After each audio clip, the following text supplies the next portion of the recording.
The wagon lurched sideways into a drift of snow as the mare screamed and collapsed, her blood steaming against the white ground where the arrow had pierced her chest. Lillian Harper threw herself against the wooden interior as the wagon tilted, her supplies crashing around her in the cramped space. Through the canvas opening at the back, she saw the Paiute raiders disappearing into the tree line, their attack as sudden as it had been brutal. They had not wanted her life, only her horse and whatever food they could grab from the rear of the wagon before vanishing into the January wilderness. She heard their whoops fading into the distance, and then there was only silence broken by wind through pine branches. Lillian crawled to the front opening, her hands shaking as she pushed aside the canvas. The mare lay dead in the traces, still harnessed to the wagon. Blood pooled beneath the animal's body, already beginning to freeze in the bitter cold. The sun hung low on the horizon, maybe 2 hours of daylight left at most. She was 3 days out from Virginia City, Nevada, heading east toward her brother's ranch in the Utah Territory. The mountains rose around her like frozen giants, their peaks lost in gray clouds that promised more snow. She had insisted on making this journey alone, despite her brother's warnings. At 23 years old, she was tired of being treated like a child who needed constant protection. Her father had died the previous spring, and her mother had passed 2 years before that. She had sold their small homestead outside Sacramento and decided to start fresh with her older brother Robert, who raised cattle in the high country. The journey should have taken 2 weeks in good weather. She had not anticipated the early blizzard that had forced her to hole up in a mining camp for 5 days, or the desperation that winter brought to the native tribes whose hunting grounds had been devastated by white settlement. Lillian climbed down from the wagon, her boots sinking into snow that reached past her knees. The cold bit through her wool coat and the layers of clothing beneath. She still had her rifle, thank God. The raiders had been more interested in speed than thoroughness. Her food supplies were mostly gone, but she had a few tins of beans and some hardtack in a hidden compartment beneath the driver's seat. Water was not a problem with snow everywhere, though she would need fire to melt it. The first priority was getting the dead horse out of the traces. The second was building a fire before darkness fell. The third was figuring out how to survive the night in temperatures that would likely drop well below freezing. And the fourth, the one that made her stomach clench with fear, was deciding what to do. Come morning. The wagon was not going anywhere without a horse to pull it. She could not carry enough supplies on her back to reach either Virginia City behind her or her brother's ranch ahead. She would have to wait and hope that another traveler came along this remote mountain road, or that she could fashion some kind of sled to drag her essential supplies. She was struggling with the frozen leather straps of the harness, her fingers already numb, despite her gloves, when she heard the sound that turned her blood to ice. The howl started low and rose to a wavering crescendo that echoed off the mountainsides. It was answered by another howl, and then another. Wolves. Lillian had heard them at night during her journey, their voices drifting through the darkness as she huddled in her wagon. But they had never been this close, and now she had a dead horse that would draw them like a beacon. Her hands fumbled faster at the straps. If she could drag the carcass away from the wagon, it might buy her time, but the mare was enormous and heavy, and Lillian could barely budge the body even when she put her full weight into pulling. Sweat broke out on her forehead despite the cold. The sun was sinking faster now, the light turning golden and then orange across the snow. Another howl, closer this time. Lillian abandoned the horse and scrambled back to the wagon, pulling herself up and reaching for her rifle. She checked the ammunition with shaking hands. 6 rounds in the rifle and another dozen in her ammunition pouch. It would have to be enough. The wolves came as the last light was fading from the sky. There were 5 of them, gray shapes materializing from the darkening forest like ghosts. They moved with the confidence of predators who knew their prey was trapped. The largest wolf, a male with a dark mask across his face, approached the dead mare first. He sniffed at the blood, then raised his head to stare directly at Lillian, where she crouched in the wagon opening, rifle in hand. She fired a shot over their heads, the crack of the rifle painfully loud in the cold air. The wolves scattered, melting back into the trees. But they did not go far. She could see their eyes reflecting what little light remained, yellow-green orbs in the darkness. They were waiting. Lillian retreated into the wagon and tied the canvas flaps shut, knowing it was a futile gesture. Canvas would not stop a determined wolf. She tried to build a fire in a small metal pan, thinking the flames might keep them at bay, but her hands were shaking so badly she could barely strike a match. The third match finally caught, and she managed to get a small blaze going with some kindling she had stored in a wooden box. The wolves circled through the night. She could hear them moving around the wagon, their paws crunching in the snow. Sometimes they would test the canvas, pushing against it with their noses.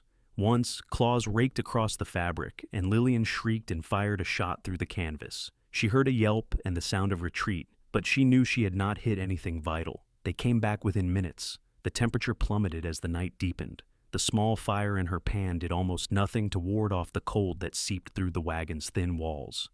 Lillian wrapped herself in every blanket she owned and still felt her body shaking. She tried to stay awake, rifle across her lap, but exhaustion dragged at her. She had been traveling since dawn, and terror was a poor substitute for rest. She must have dozed because she jerked awake to the sound of the wolves growing bolder. The canvas at the back of the wagon was tearing, sharp teeth worrying at the fabric. Lillian fired through the canvas again, but the wolves barely paused now. They had been circling for hours, growing hungrier and more confident. The dead horse had frozen solid and was difficult to tear into. The living woman in the wagon was starting to look like easier prey. Lillian was down to 4 rounds. She had missed or wasted too many shots in panic and darkness. Tears froze on her cheeks as she fumbled to reload, with fingers that had gone clumsy with cold. This was how she would die, she realized. Torn apart by wolves in the mountains, her bones left to be found by some traveler in the spring. Her brother would never know what happened to her. He would wait and wonder, and eventually he would mourn. The canvas ripped open with a sound like tearing cloth, and a wolf's head pushed through the gap. Lillian screamed and fired. The shot was wild, but close enough that the wolf retreated, but now there was a hole large enough for them to enter. They would come through in seconds. She heard something else then, beneath the snarling of the wolves. The thunder of hoofbeats moving fast. A man's voice shouting, loud and commanding. Gunshots, different from her rifle. The deeper boom of a pistol fired multiple times in quick succession. The wolves scattered with yelps and snarls. The hoofbeats circled the wagon, and more shots rang out. Then there was silence, broken only by the huffing breath of a horse and the jingle of harness. "Madam!" The voice was deep and rough, touched with the drawl of someone who had grown up in Texas or Oklahoma. "Madam, are you hurt?"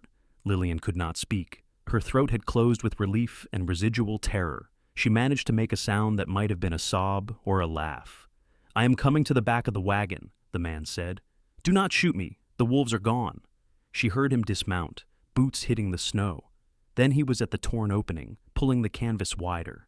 A face appeared in the gap, illuminated by the dim glow of her dying fire. He was young, maybe 25 or 26, with dark hair that curled from beneath a battered hat. His face was lean and wind-burned, with a straight nose and a jaw shadowed by several days' growth of beard. But it was his eyes that caught her, dark and intent, full of concern. "Are you hurt?" he asked again. "No," Lillian managed. Her voice came out as a croak. "I am not hurt." "Good. We need to get you out of this wagon and somewhere warm. Can you move?" She nodded and began to untangle herself from the blankets. Her body was stiff with cold and cramped from hours of huddling. The cowboy reached in to help her, his hands strong and steady. He practically lifted her out of the wagon, setting her on her feet in the snow. Her legs buckled, and he caught her before she fell. "Easy now," he said. "How long have you been out here?" "Since this afternoon. Raiders killed my horse. The wolves came at sunset." He swore softly. "You are lucky to be alive. Come on, we need to get moving before those wolves decide to come back. I drove them off, but they will not stay gone forever, not with a dead horse here." "My things," Lillian protested weakly. "I cannot leave everything. What do you need most? Be quick about it." She stumbled back to the wagon and grabbed her pack, stuffing it with the few items of value she could not replace. Her mother's Bible, a small wooden box containing her parents' wedding rings, and a few pieces of her mother's jewelry. A daguerreotype of her family taken 10 years ago. Clothing and food could be replaced. These things could not. The cowboy helped her secure the pack, then lifted her onto his horse with an ease that suggested considerable strength. The animal was a large bay gelding with a calm temperament, barely flicking an ear as this strange woman settled into the saddle. The cowboy mounted behind her, one arm coming around her waist to hold her steady as he gathered the reins. "There is a line shack about 2 miles north of here," he said. "It belongs to the ranch I work for. We can shelter there for the night and figure out what to do, come morning." Lillian wanted to ask him a dozen questions. Who was he? What was he doing out here in the middle of nowhere? How had he found her? But she was too cold and exhausted to form the words. She leaned back against his chest, feeling the solid warmth of him, the strength in the arm that held her secure. Her eyes drifted closed as the horse began to move, carrying them away from the wagon and the circling wolves and the dark forest that had nearly become her grave. The line shack was a crude structure made of logs chinked with mud, but to Lillian it looked like a palace.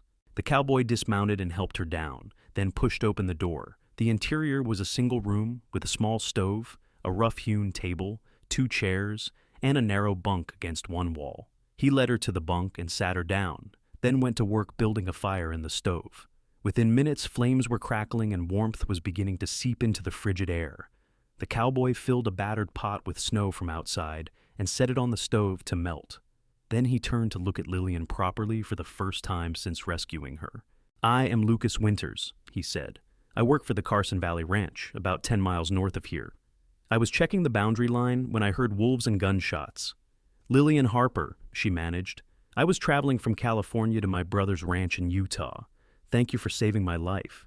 Lucas pulled off his gloves and hat, running a hand through his dark hair. "You should not have been traveling alone, especially not in winter. I know that now." She felt a flash of irritation beneath the gratitude. She did not need a lecture on top of everything else. He must have seen something in her face because his expression softened. "I am not trying to scold you. I am just glad I came along when I did. What happened to your horse?" She told him about the Paiute raiders, the arrow, the sudden attack, and equally sudden retreat. Lucas listened with a grave expression, his jaw tightening. "They are desperate," he said. "This has been a hard winter, and the game is scarce. The tribes are starving. That does not make it right to attack travelers, but it explains it. They took most of my food. I have supplies here, not much, but enough to share." He went to a wooden crate in the corner and pulled out some jerky, hardtack, and a tin of coffee. "It is not fancy, but it will keep you alive." They shared the food in silence, too hungry to talk. The coffee was strong and bitter, but it was hot, and that was all that mattered. Lillian felt life slowly returning to her frozen body. Her fingers and toes tingled painfully as circulation returned.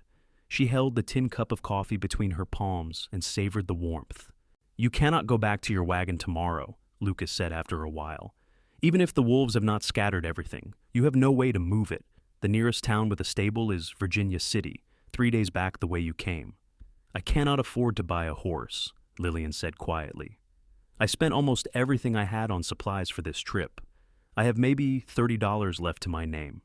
Lucas was quiet for a moment. "Your brother's ranch in Utah, where is it exactly?" "Near a town called Cedar Valley, east of the mountains. That is a good 2 weeks from here on horseback, longer on foot." He rubbed his jaw, thinking.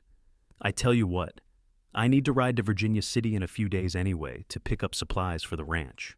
You can ride with me that far, and we can send a telegram to your brother. He can send money for you to buy a horse, or come fetch you himself. I cannot ask you to do that. You are not asking, I am offering." His dark eyes met hers steadily. "You do not have many options, Miss Harper. You can accept my help, or you can try to make it on your own, and we both know how that will turn out." He was right, and she knew it. Pride was a luxury she could not afford at the moment. "Thank you," she said quietly. "I accept." "Good. Now you should get some rest. You can have the bunk. I will sleep on the floor by the stove. I cannot take your bed." "Yes, you can." His tone left no room for argument. "You have been through hell today. You need proper rest." Lillian was too exhausted to argue further. She lay down on the narrow bunk, still wrapped in her coat and blankets, and fell asleep almost instantly.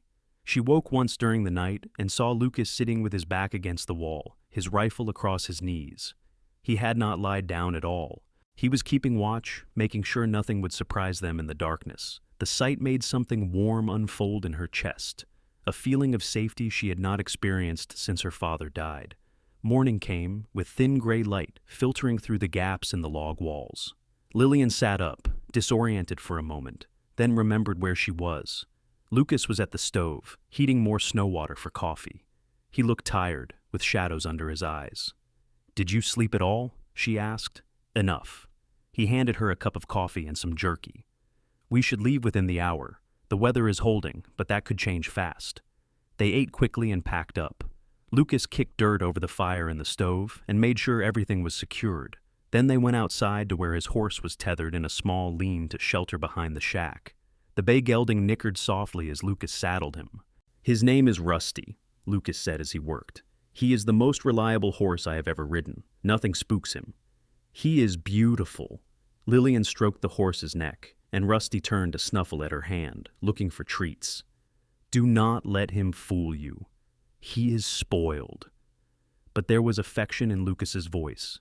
He clearly loved the animal. They mounted as they had the night before, Lillian in front and Lucas behind, his arm around her waist. It was an intimate position, and Lillian was acutely aware of the solid warmth of his body pressed against her back. She told herself it was purely practical, that there was no other way for them both to ride a single horse. But she could not deny the flutter in her stomach at his nearness, or the way her heart beat faster when his arm tightened around her as Rusty started to move. The ride to the Carson Valley Ranch took most of the day. The country they traveled through was stunning, all snow-covered peaks and deep valleys thick with pine. They saw deer grazing in a meadow, their coats thick against the cold. An eagle soared overhead, its cry echoing off the rocks. Despite the hardship of the previous day, Lillian found herself appreciating the wild beauty of this place. Lucas talked as they rode, pointing out landmarks and telling her about the country. He had come to Nevada 5 years ago from Texas, following the promise of work and adventure. He had tried mining first, but found he had no taste for being underground. Ranching suited him better. The Carson Valley Ranch ran cattle and horses, and supplied beef to the mining camps and towns scattered through the territory. "The owner is a man named Samuel Garrett," Lucas said. "He is fair, treats his hands well. I have been working for him for 3 years now. It is good, steady work." "Do you ever think about having your own place?" Lillian asked. "Sometimes, but land is expensive and good land even more so. I am saving my wages, but it will be years before I have enough." He paused. "What about you? What were you planning to do at your brother's ranch?" "Help him run it, I suppose. Cook, keep house, maybe help with the books. Robert is good with cattle, but terrible with paperwork." She sighed. "To be honest, I had not thought much beyond getting there. I just wanted a fresh start, somewhere I would not be reminded of everything I lost." "Your parents?" "Yes, and the life I thought I would have. I was engaged once, 2 years ago. He broke it off 3 months before the wedding. Decided he wanted to marry a girl whose father owned a hardware store instead. Better prospects, he said." "He sounds like a fool." Lillian laughed despite herself. "That is kind of you to say. I am not being kind. Any man who would let you go is a fool." Lucas's voice was matter-of-fact, as if he were stating an obvious truth. Lillian felt heat rise in her cheeks that had nothing to do with the cold. She did not know what to say to that, so she said nothing. They reached the ranch in the late afternoon. It was a sprawling operation with a large main house, several barns and outbuildings, and a bunkhouse for the ranch hands. Cattle dotted the snowy fields, hardy animals with thick winter coats. The ranch house itself was 2 stories, built of lumber instead of logs, with a wide porch that wrapped around the front. A man emerged from the house as they rode up, a thick-set older man with gray hair and a weathered face. This was Samuel Garrett, and his expression was one of surprise, as Lucas dismounted and helped Lillian down. "Winters, what have you got there?" Garrett's voice was gruff, but not unkind. Lucas explained the situation quickly and efficiently. Garrett listened, his expression growing more serious. When Lucas finished, the older man turned to Lillian. "You are welcome here, Miss Harper. My wife will get you settled. You can stay as long as you need." "Thank you, sir. I do not want to impose." "No imposition. Any decent person helps someone in need." He called toward the house. "Martha, come out here." A woman appeared on the porch, wiping her hands on her apron. Martha Garrett was a stout woman in her 50s with kind eyes and gray-streaked brown hair pulled back in a bun. She took one look at Lillian and immediately bustled down the steps. "You poor dear, you look half frozen. Come inside right now. Lucas Winters, bring her things." Lillian found herself swept into the warm embrace of the ranch house. Ushered upstairs to a guest room with an actual bed and clean sheets, Martha brought hot water for washing and a dress that belonged to her daughter, who was married and living in Sacramento. "You are about the same size," Martha said, eyeing Lillian critically. "The dress should fit well enough. Give me your clothes and I will wash them. You take your time freshening up and then come down for supper. We eat at 6. Lillian wanted to protest, to say she could not accept so much kindness from strangers, but the words would not come. Instead, she found herself nodding, tears prickling at her eyes. Martha's expression softened. "You have had a terrible time, haven't you? Well, you are safe now. No one is going to let anything happen to you here." After Martha left, Lillian washed with the hot water and changed into the borrowed dress. It was a simple garment of blue calico, faded from many washings, but clean and warm. She brushed out her hair and pinned it up as best she could. When she looked at herself in the small mirror over the washstand, she barely recognized the woman staring back. Her face was thinner than it had been when she left California, her skin wind-burned and her eyes shadowed. But she was alive. That was more than she had thought possible just 24 hours ago. Dinner was a lively affair. The ranch hands ate in the bunkhouse, but Samuel and Martha had Lucas join them at the main house along with Lillian. The food was simple but plentiful: beef stew, fresh bread, and dried apple pie for dessert. Lillian ate until she thought she would burst. Over the meal, they discussed what to do about her situation. Lucas explained his plan to take her to Virginia City and send a telegram to her brother. "That seems like the best option," Samuel agreed. "Robert Harper, you said his name was? I know a few ranchers in the Utah Territory. I might have heard of him." "He is south of Salt Lake City in the Cedar Valley area," Lillian said. Samuel shook his head. "Do not know that country well, but a telegram will reach him quick enough. Winters, you were planning to go to Virginia City next week for supplies?" "Yes, sir." "Take Miss Harper with you. Get her settled at the boarding house there. Mrs. Chen runs a respectable place. Miss Harper can stay there until her brother comes for her or sends money." He turned to Lillian. "The ranch will cover the cost of the telegram and a week at the boarding house. You can pay us back when you are able." "I cannot accept that," Lillian said. "You have already done so much." "You can and you will." Samuel's tone was firm. "I have a daughter about your age. I would hope someone would help her if she was in trouble. Consider it paying forward." Lillian felt tears threatening again. "Thank you. I will pay you back, I promise." "I know you will. Now eat your pie before it gets cold." The next few days fell into a pleasant rhythm. Lillian helped Martha around the house, grateful to have something useful to do. She cooked and cleaned and mended, and Martha taught her how to make proper biscuits, something Lillian had never quite mastered. In the evenings, she would sit in the parlor with Samuel and Martha, reading or doing needlework while they talked about the ranch and the territory. Lucas was often busy during the day, working with the cattle or mending fences. But he would appear at dinner every night, and afterward, he and Lillian would often take a walk around the ranch yard, bundled against the cold. They talked about everything and nothing, their conversations ranging from the serious to the silly. Lillian found herself laughing more than she had in months, and she began to look forward to those evening walks with an anticipation that both thrilled and frightened her. She was falling in love with him. She could not deny it, though part of her wanted to. It was too fast, too impractical. She barely knew him, and yet, when she was with Lucas, she felt more like herself than she had in years. He did not treat her like a fragile thing that needed to be protected. He talked to her like an equal, asked her opinions, and actually listened to her answers. And the way he looked at her sometimes, his dark eyes intense and searching, made her feel like she was the only woman in the world. She did not know if he felt the same way. He was kind to her, certainly, and attentive. But he was respectful too, never crossing any lines or saying anything that could not be said in front of Samuel and Martha. It was maddening. 5 days after her rescue, Lucas announced that they would leave for Virginia City the next morning. The weather was clear, and Samuel wanted the supplies sooner rather than later. Lillian packed her few belongings with mixed feelings. She needed to contact her brother, needed to figure out the next step of her journey. But leaving the ranch meant leaving this safe, warm place where she had begun to feel at home. It meant leaving the routine that had included those evening walks with Lucas. They left at dawn, both riding rusty as before. The journey to Virginia City would take 3 days, and they planned to stop at line shacks and small way stations along the route. Martha had packed them enough food for a week, and Samuel had slipped Lillian an extra $20 just in case. The first day of travel was uneventful. They made good time on roads that were well-traveled enough to be packed down rather than deep with snow. They talked little, both focused on the journey. Lucas kept a watchful eye on their surroundings, his hand never far from his rifle. Lillian tried not to think about what would happen when they reached Virginia City, when she sent that telegram to Robert and began the process of separating herself from Lucas.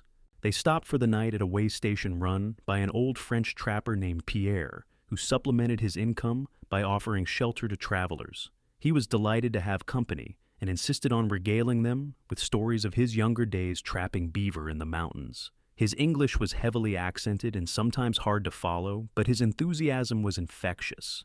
Lillian found herself laughing at his exaggerated tales of close calls with bears and hostile Indians. Pierre gave them separate rooms, small but clean. Lillian lay awake for a long time, listening to the wind outside and thinking about Lucas in the next room. She wondered if he was awake too, if he was thinking about her. The second day brought clouds and the smell of coming snow. Lucas urged Rusty to a faster pace, wanting to cover as much ground as possible before the weather turned. They stopped only briefly for a cold lunch, eating jerky and hardtack in the saddle. The temperature dropped as the day wore on, and Lillian was grateful for Lucas's warmth at her back. They reached a small mining camp as the first snowflakes began to fall. The camp consisted of a dozen rough cabins and a larger building that served as both saloon and general store. The owner, a hard-faced woman named Sarah, agreed to let them sleep in the back room of the store. "Costs $2, she said flatly, "and another $1 if you want a hot meal." Lucas paid without haggling. The back room was barely more than a closet with a single narrow bed, but it was warm and dry. Lucas looked at the bed, then at Lillian, and she could see him doing calculations. "I will sleep on the floor," he said. "The floor is dirt," Lillian pointed out. "And it is freezing. The bed is narrow but big enough for two if we are careful." She saw something flicker in his eyes, something that made her pulse quicken. That would not be proper. "Nothing about this situation is proper. We have been riding together for days. One night sharing a bed is not going to ruin my reputation any more than it is already ruined." She sat down on the bed and started unlacing her boots. "I promise I do not bite." Lucas stood frozen for a moment, then slowly removed his gun belt. "If you are sure." "I am sure." They lay down together on the narrow bed, fully clothed, a careful distance between them. The silence was thick with tension. Lillian could hear Lucas breathing, could feel the warmth of his body so close to hers. She wanted to reach out and touch him, wanted to close the distance between them, but she did not move. "Lillian." His voice was low, almost a whisper. "Yes? I need to tell you something." Her heart hammered. "What?" "I am not good at words. I work with my hands, not my mouth. But I need you to know." He paused, and she could hear him taking a breath. "I have been thinking about you constantly since the night I found you. I cannot stop thinking about you. The way you smile, the way you laugh at my terrible jokes, the way you are so damn brave even when you are terrified. You are the most remarkable woman I have ever met." Lillian rolled onto her side to face him. In the dim light filtering in from the main room, she could just make out his features. "Lucas, I know it is too soon. I know you have plans, a brother waiting for you. But I had to tell you, when we get to Virginia City, when you send that telegram, I do not want there to be anything left unsaid between us." "Lucas," she said again, and this time she did reach out, her hand finding his in the darkness. "I have been thinking about you too. Constantly. I thought I was going crazy." His fingers closed around hers, strong and warm. "You are not crazy. Then what are we going to do about this?" "I do not know, but I think we should figure it out together." She shifted closer, closing the distance between them. "I think so too." He kissed her then, his free hand coming up to cup her face. It was a gentle kiss, almost hesitant, as if he was afraid she might pull away. But Lillian leaned into it, her hand tightening on his. The kiss deepened, becoming more urgent. All the tension and longing of the past days poured into that kiss, and when they finally pulled apart, they were both breathing hard. "I am in love with you," Lucas said, his forehead resting against hers. "I know it is fast and probably foolish, but but I am in love with you." "I am in love with you too," Lillian whispered. "It is the most unexpected thing that has ever happened to me, but I am in love with you." They kissed again, and this time when they lay back down, there was no distance between them. Lillian rested her head on Lucas's chest, listening to the steady beat of his heart. His arm came around her, holding her close. "What about your brother's ranch?" Lucas asked after a while. "I do not know. I suppose I still need to contact him, let him know I am safe, but maybe I do not need to go to Utah after all." "You could stay in Nevada?" "I could." She tilted her head to look up at him. "Do you have any particular reason why I should?" "I can think of one very particular reason." He kissed the top of her head. "I do not have much to offer you. A cowboy's wages, a bunk in the ranch house, eventually maybe a small cabin of our own. It would not be an easy life. I do not need an easy life. I need a life with meaning, with someone who sees me as a partner, not a burden or a decoration. I need someone who makes me laugh and makes me feel safe and makes me want to be brave." She pushed herself up on one elbow to look at him properly. "That someone is you, Lucas Winters." "Then marry me," he said. "I know it is insane. We have known each other less than a week, but I know what I feel and I know what I want. I want to spend the rest of my life with you." "Yes," Lillian said, not even hesitating. "Yes, I will marry you." They kissed again, sealing the promise between them. Outside, the snow fell harder, muffling the world in white. But inside that cramped little room, Lillian felt warm and safe and happier than she had in years. They reached Virginia City late the next afternoon. The town was a bustling place, built on the side of a mountain and centered around the silver mines that had made it prosperous.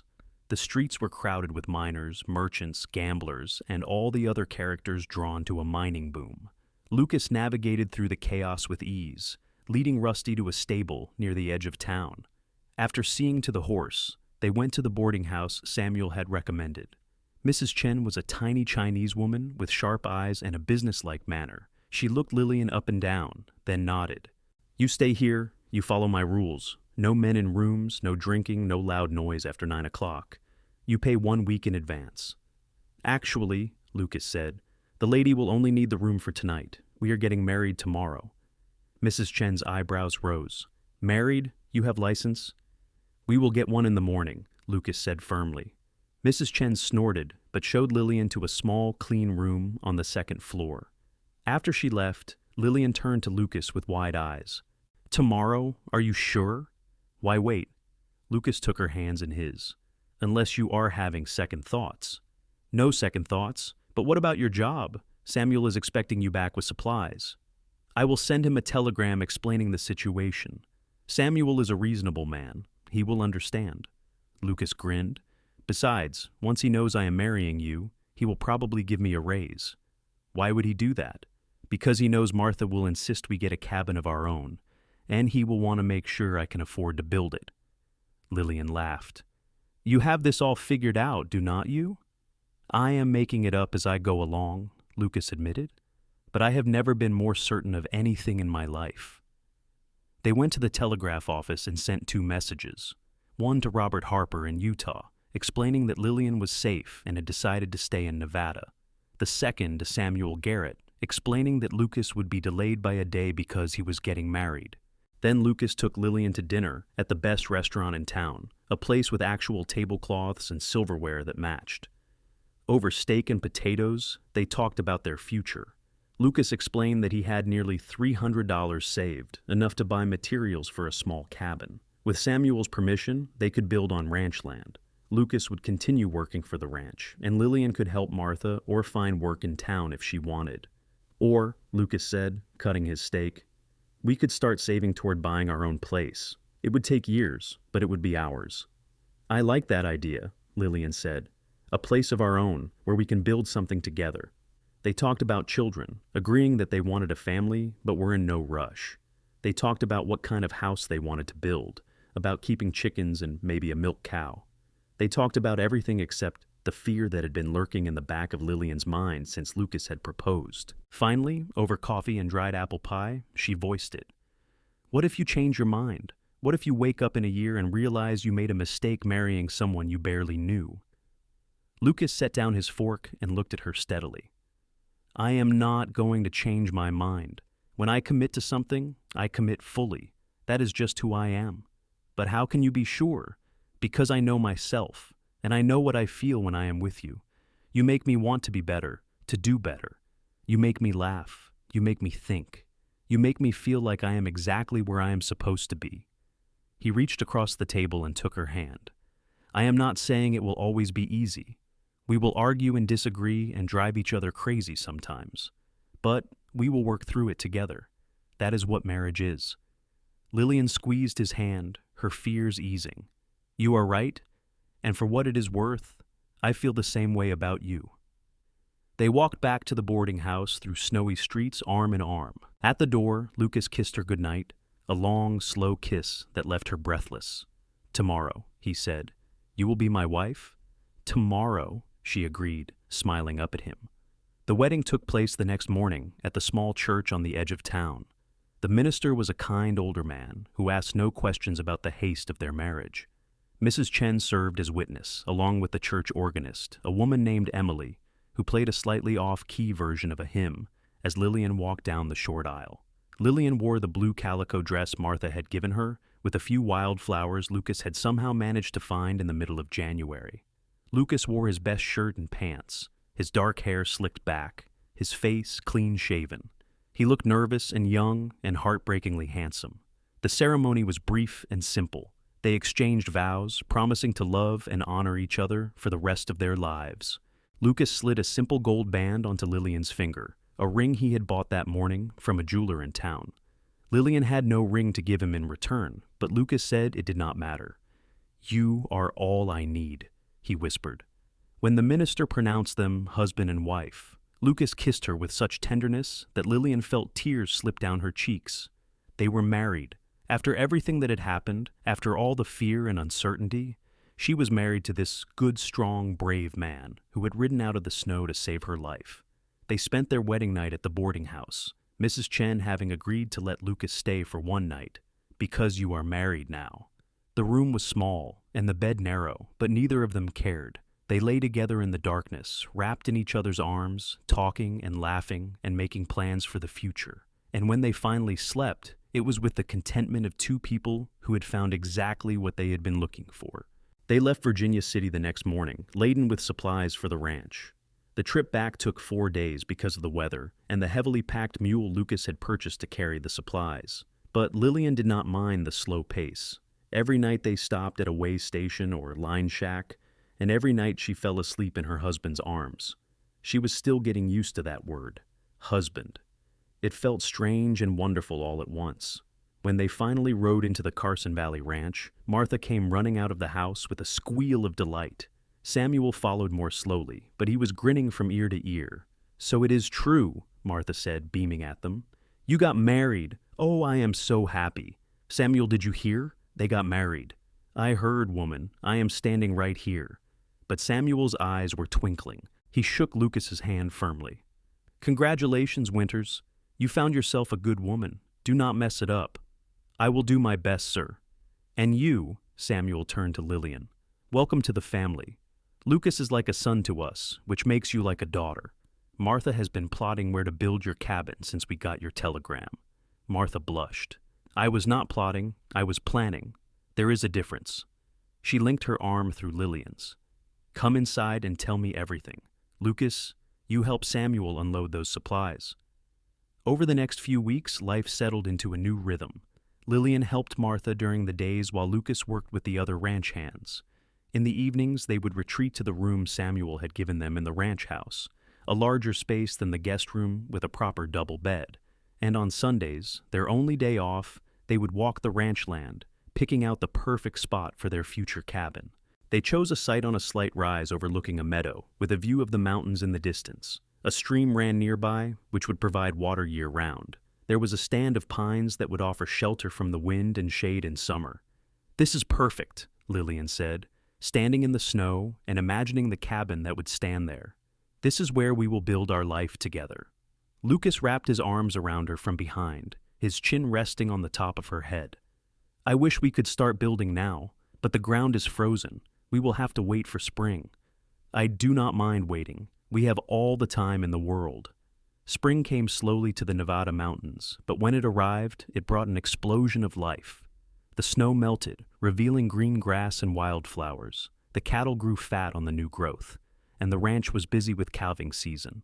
Lucas worked from dawn to dusk, and Lillian rarely saw him during daylight hours.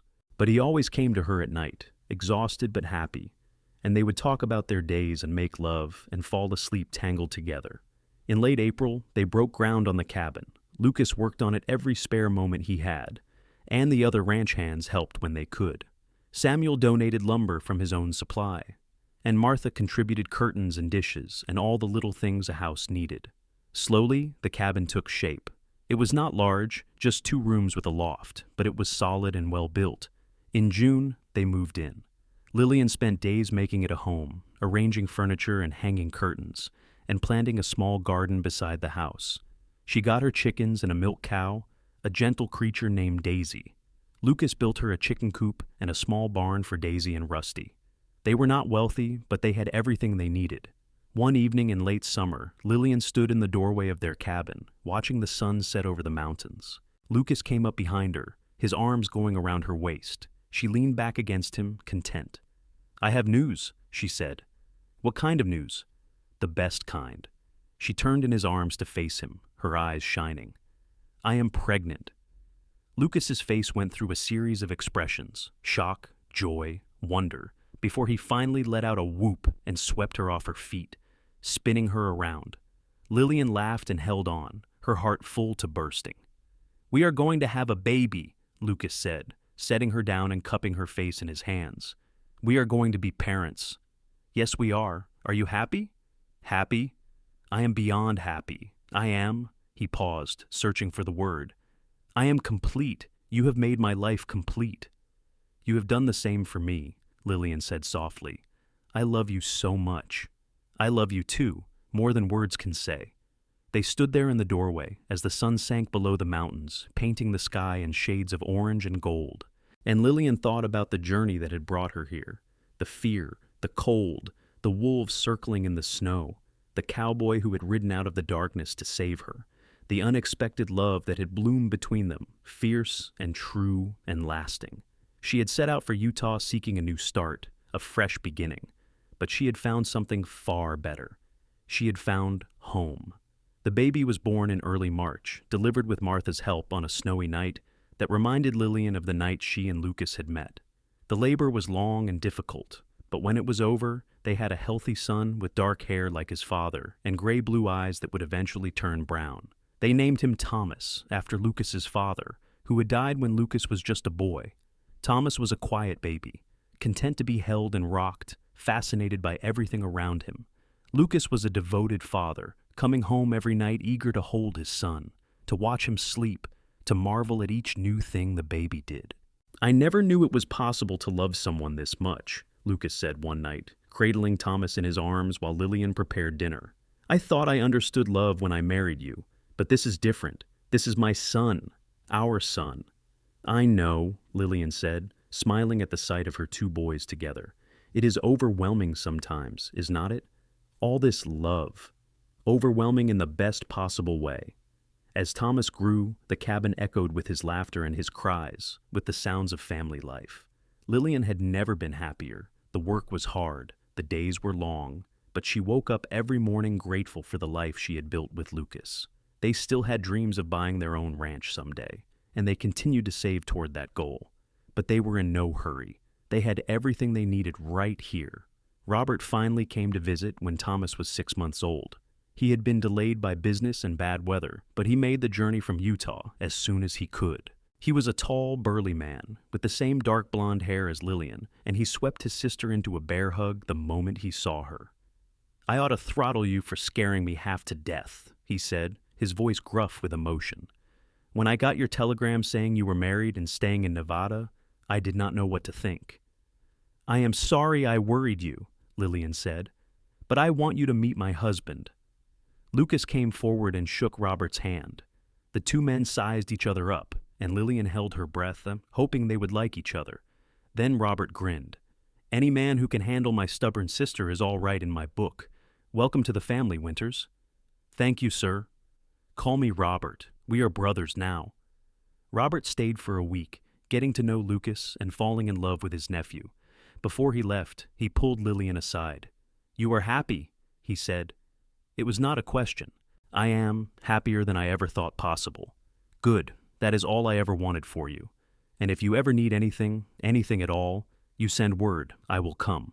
I know, thank you, Robert, for everything. The years passed in a steady rhythm of seasons and celebrations. Thomas grew into a curious, energetic boy who followed his father everywhere. When he was 3, Lillian gave birth to a daughter they named Caroline, a red-faced, loud baby who grew into a sweet-natured toddler. 2 years after that came another son, William, who was quiet like Thomas, but with his mother's stubborn streak. Lucas and Lillian worked hard and saved diligently. When Thomas was 7, they finally had enough money to make an offer on a small parcel of land bordering the Carson Valley Ranch. Samuel sold it to them at a fair price, knowing they would be good neighbors. They moved their cabin, log by log, to the new property and added onto it, creating a larger house with room for their growing family. The ranch was modest, just a few dozen head of cattle and some horses, but it was theirs. Lucas proved to be a skilled rancher, and the operation grew steadily over the years. Lillian managed the books in the household, and as the children grew older, they all pitched in with the work. Thomas learned to rope and ride at a young age. Caroline had a gift with horses, and William surprised everyone by showing an aptitude for breeding cattle, able to spot good bloodlines at a glance.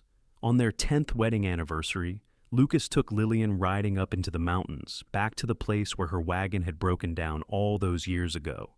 The old wagon was long gone, either scavenged for parts or rotted away, but the place was still recognizable. They stood in the meadow, now blooming with summer wildflowers, and looked at the spot where the wolves had circled. I think about that night sometimes, Lillian said. How close I came to dying, how my whole life changed in a matter of hours. I think about it too, Lucas said. I almost did not ride out that night. I was tired and it was cold, and I considered waiting until morning to check the boundary line. If I had waited, if I had been even an hour later. He did not finish the sentence. But you did not wait. You came for me. Lillian turned to face him, putting her hand on his chest. You saved my life, Lucas, not just that night, but every day since. You gave me a life worth living. You did the same for me.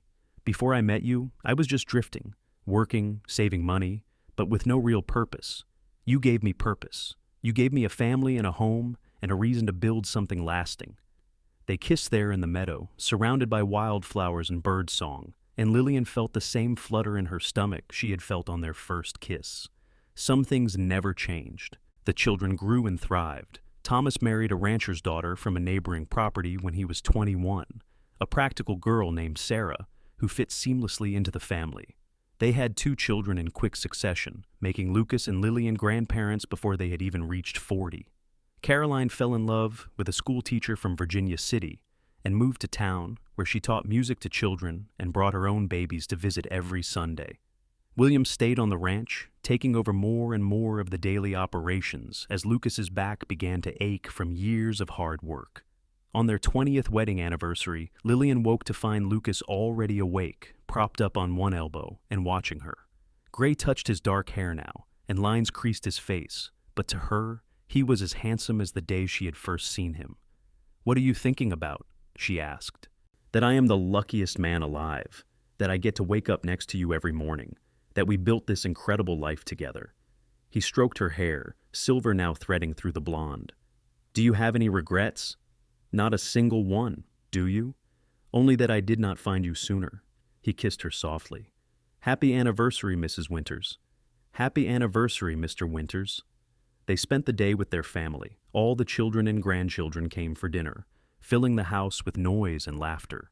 Samuel and Martha were there too, both much older now, but still vital and sharp. The table groaned under the weight of food, and the conversations overlapped and tangled together in the way of big families. After dinner, when the children were playing outside and the adults were sitting on the porch watching the sunset, Samuel raised his glass. A toast, he said, to Lucas and Lillian, who proved that sometimes the best things in life come from the most unexpected places. 20 years ago, Lucas rode out into a snowstorm and came back with a wife, Best decision he ever made. Everyone laughed and raised their glasses. Lillian felt tears prick her eyes as she looked around at all these people, her family, the life she and Lucas had created together. She thought about the girl she had been, alone and terrified in a wagon surrounded by wolves. She thought about the cowboy who had ridden to her rescue, who had seen her not as a damsel in distress, but as a partner, an equal, someone worth building a life with. "Thank you," she whispered to Lucas as the party continued around them. "For everything." "Thank you," he replied, his hand finding hers and squeezing gently. "For saying yes." The years continued to pass. They lost Samuel to a heart attack when Lillian was 45, and Martha followed him just 6 months later, her heart broken by the loss of her husband of 50 years. The deaths hit them hard, but they leaned on each other and their family and got through it. Thomas took over running the ranch, with William as his partner. Lucas retired from daily work, but still kept his hand in, offering advice and helping with big projects. Lillian filled her days with grandchildren, teaching them to bake and garden and all the things her mother had taught her. She started writing down the family stories, wanting to preserve them for future generations. The story of how she and Lucas had met became a favorite, and the grandchildren never tired of hearing about the wolves and the cowboy who rode to the rescue. When Lillian turned 50, she found a lump in her breast. The doctor in Virginia City was grave as he delivered the diagnosis. Cancer. There were treatments, he said, but the chances were not good. Lillian was given maybe 2 years. She told Lucas that night, in the privacy of their bedroom. He took the news silently, his face going pale. Then he pulled her into his arms and held her so tightly she could barely breathe. "We will fight this," he said fiercely. "We will try every treatment, see every doctor. We are not giving up." "I am not giving up," Lillian said. "But I need you to promise me something. If the treatments do not work, if this is my time, I need you to let me go with grace. Do not torture yourself trying to hold on to me. And after I am gone, I need you to keep living. For the children, for the grandchildren, for yourself. Promise me." "I promise," Lucas said, his voice breaking. "But you have to promise me you will fight like hell." "I promise." She did fight. She tried every treatment the doctors recommended, endured the pain and sickness with the same stubborn determination that had carried her through everything else in her life. Lucas was with her every step of the way, holding her hand through the bad days, celebrating the good ones. The family rallied around them, taking turns caring for Lillian, making sure Lucas ate and slept and did not work himself to death. Against all odds, the treatments worked. The cancer went into remission. The doctors were cautiously optimistic, and after 2 years of fighting, they declared Lillian cancer-free. The celebration that followed was one of the happiest days of their lives, second only to their wedding and the births of their children.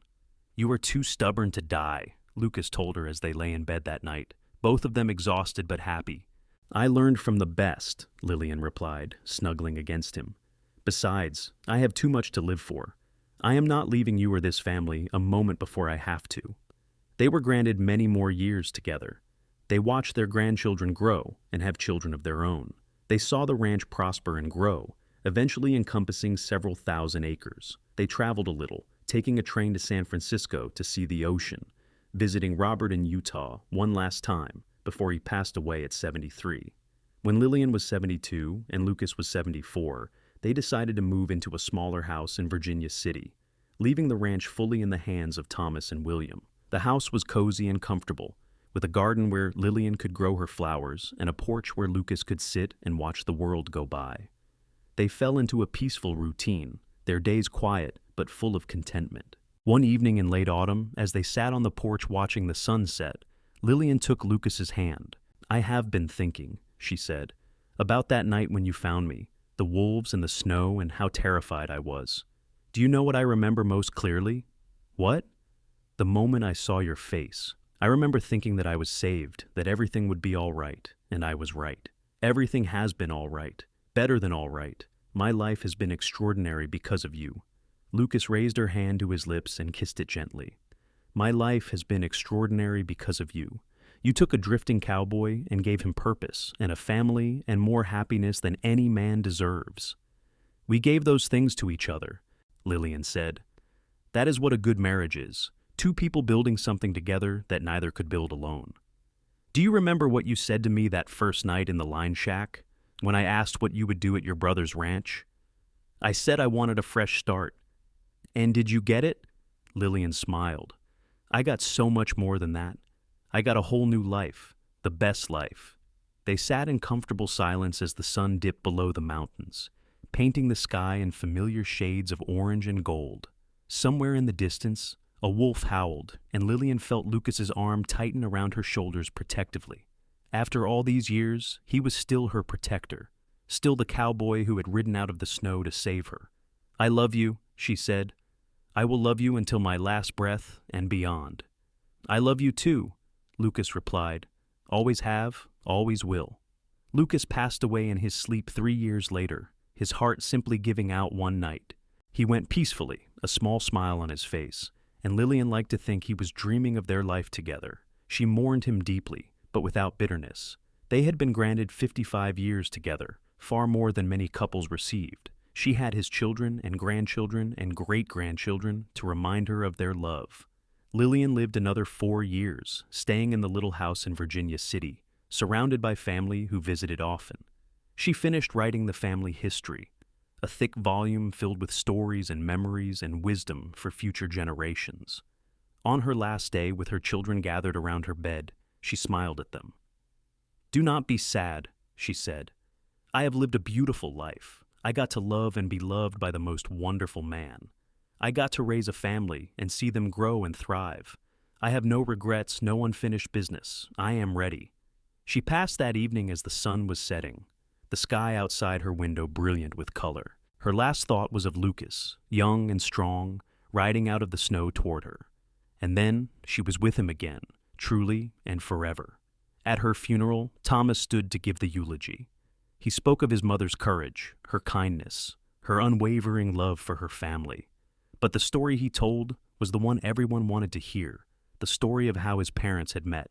My mother was trapped in her wagon when wolves circled in the snow, he said. My father rode in and scared them off. That one moment of courage, that one decision to ride out into a storm to check a boundary line, led to 55 years of marriage and a family that now spans 4 generations. My father used to say it was fate. My mother said it was luck. I think it was love. Simple, true, lasting love. The kind that changes everything. The kind that builds empires and creates legacies. The kind we should all be so lucky to find. As the family left the cemetery, Caroline walked with her brother William, both of them older now, but still carrying on the legacy their parents had built. Do you think you will ever find someone like Papa? She asked. I am already married, remember? William said with a smile. I know, but I mean, do you think anyone will ever have what Mama and Papa had? That kind of perfect love story? William was quiet for a moment, thinking. I do not know if there is such a thing as a perfect love story, but I think what they had was real. They worked at it, chose each other every day, built something strong enough to last a lifetime. That is not perfection. That is commitment, and that is something anyone can have if they are willing to fight for it. Caroline nodded, satisfied with that answer. They walked on in comfortable silence, heading back to the ranch where the whole family would gather to remember Lillian and celebrate the life she had lived. The ranch continued to prosper under the management of Lillian and Lucas's descendants. The little cabin they had built was preserved as a family memorial, and every year on the anniversary of their wedding, the family would gather there to remember the love story that had started it all. Children would run through the meadow where Lillian had once nearly died, and someone would always tell the story of the wolves and the cowboy and the unexpected love that had blossomed in the aftermath of terror. The story became a family legend, passed down through generations. It was told to children as a bedtime story, to teenagers as an example of true love, to newlyweds as inspiration for their own marriages. And always, always, the moral was the same, that love can come from the most unexpected places, that courage and kindness matter, that a single moment can change the entire trajectory of a life. Years turned into decades, and the Winters family grew and spread across Nevada and beyond. Some stayed on the ranch, continuing the tradition of cattle and horses. Others moved to cities, became doctors and lawyers and teachers. But they all carried with them the story of Lucas and Lillian, the cowboy and the woman he had saved, whose love had created this sprawling, beautiful family. In the town of Virginia City, A historical marker was eventually placed near the site where Lillian's wagon had broken down. It told the story in simple words. In this place in January 1877, Lucas Winters rescued Lillian Harper from a wolf attack. They married 2 weeks later, and their union lasted 55 years, producing 3 children, 11 grandchildren, and 27 great-grandchildren. Their ranch, now known as the Winters Valley Ranch, remains in family hands and is one of the most successful cattle operations in Nevada, a testament to the power of love and courage. Tourists would sometimes stop to read the marker and take pictures. Local couples would visit on their anniversaries. And always, the story would be told again, kept alive by the retelling, as immortal as the love it celebrated. Lucas and Lillian Winters had been simple people living simple lives. They had not sought fame or fortune, had not done anything the world would consider remarkable. They had simply loved each other, raised their family, and built something lasting. But in doing so, they had created a legacy that would endure for generations. And perhaps that was the greatest success of all. Not wealth or fame or power, but love that lasted, family that endured, a story that continued to inspire long after its principal actors had left the stage. In the end, Lucas and Lillian had achieved what most people only dream of: a life well lived, a love well earned, and a legacy that would never be forgotten. The wolves that had circled in the snow that long ago winter night had meant to be the end of Lillian's story. Instead, they had been the beginning of something far greater. The cowboy who had ridden to her rescue had given her not just her life, but a reason to live it. And together, they had proven that sometimes the most beautiful stories come from the darkest moments, that love can bloom even in the harshest conditions, and that a single act of courage can echo through eternity.